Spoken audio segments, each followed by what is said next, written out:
donc le hatha, qu'est-ce que ça veut dire? Quelle est la définition, s'il y a une définition Le hatha yoga? Ouais. Ouais. Le hatha yoga, en fait, si tu veux, c'est ha et ta, ça veut dire le soleil et la lune. Et en fait, le yoga, le mot yoga, ça veut dire union. Union, pour qu'il y ait union, c'est déjà qu'il y a deux pôles opposés, ce qu'on appelle aujourd'hui dans la spiritualité plus commun, une dualité, etc. Mais pour qu'il y ait une union, forcément, c'est qu'il y a deux pôles. Donc l'union des pôles, l'union de ce qu'on est, l'union des conflits qu'on s'est créés à l'intérieur ou de ce qu'on pense s'être séparé de nous, elle se fait au travers des outils. Donc le hatha yoga, c'est la remise en union intérieure de ces aspects qui me composent. Que ce soit l'aspect masculin et féminin, l'aspect soleil et lune, hatha.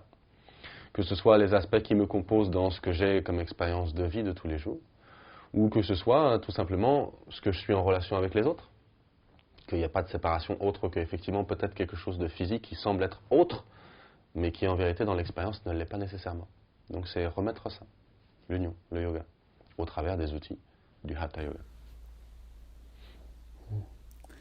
J'ai enchaîné. Ok. Et, deux questions. Combien de temps vous en pratiquez et qu'est-ce que ça a apporté plus concrètement dans votre vie de tous les jours? Je commence. Il fait 7 heures de yoga par jour. Ouais. C'est pas mon métier.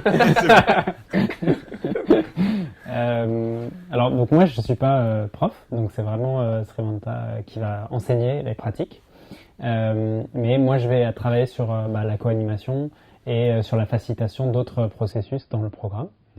Mais par contre, effectivement, le hatha yoga, c'est quelque chose qui a transformé ma vie littéralement. Ça m'a vraiment, c'est vraiment cher à mon cœur en fait, et donc je suis hyper heureux de partager ce programme, de travailler avec Srimanta, qui est vraiment un professeur et une personne pour lequel j'ai beaucoup de respect et qui est la personne qui m'a enseigné énormément des pratiques en fait. Donc je suis vraiment heureux de mettre ça en place.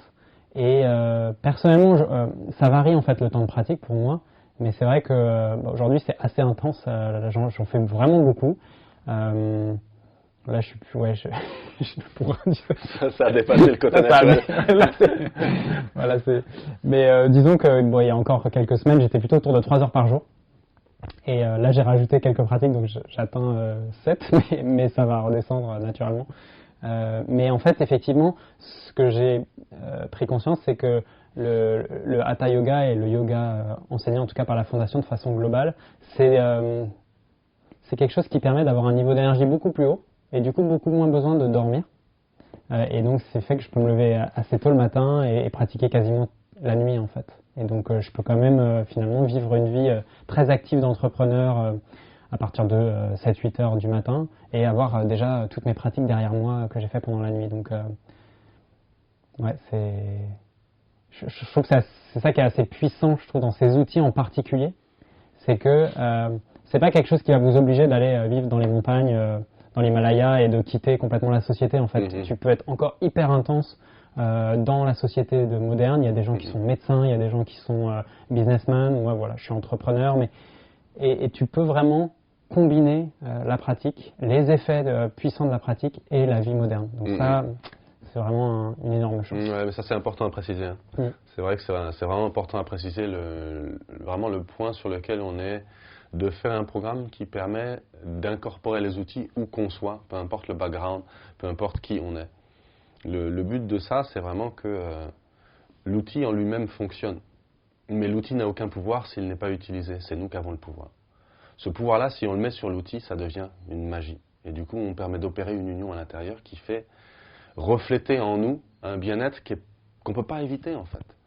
C'est quelque chose qu'on a envie de vivre parce qu'on en ressent doucement les bienfaits, qui commence à s'ancrer de façon naturelle, et on a envie de continuer. En ayant envie de continuer, du coup, ça peut aussi permettre de réussir à le partager de façon naturelle aux autres. Donc là, par exemple, Marc, c'est vrai qu'il est sur une vraie intensité qui est vraie pour lui, mais il n'y a pas de règle, en fait. Le but, c'est pas non plus de se dire que parce qu'on a appris tous les outils, il faut tous les pratiquer tout le temps. Et ah oui, moi, je ne sais pas si je veux pratiquer 10 heures par jour. C'est pas le but nécessairement. Qui es-tu par rapport à ce que tu fais dans ta vie? Adapte en fonction de ce que tu as reçu.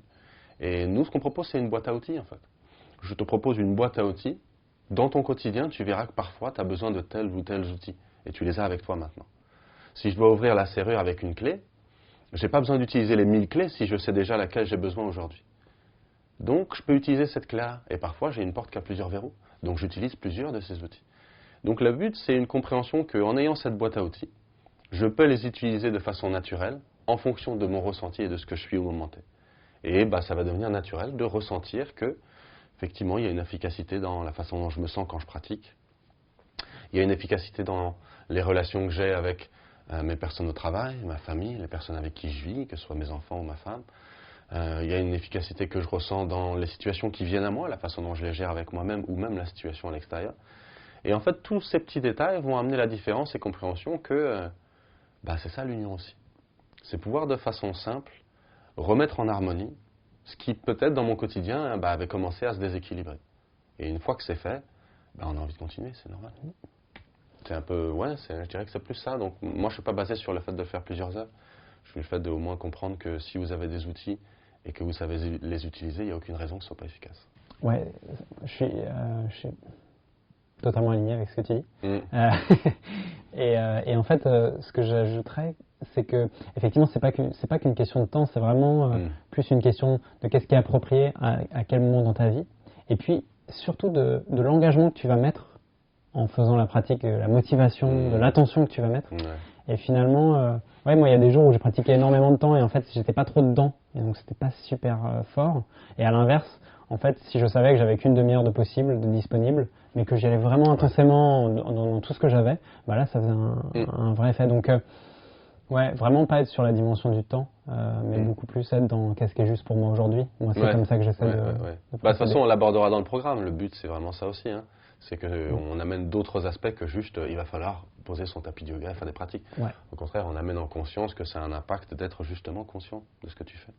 Et voilà, avec un couteau, si tu fais pas les choses consciemment, ça peut aller très vite. Et pour autant, c'est un outil magnifique. Ouais, c'est ça.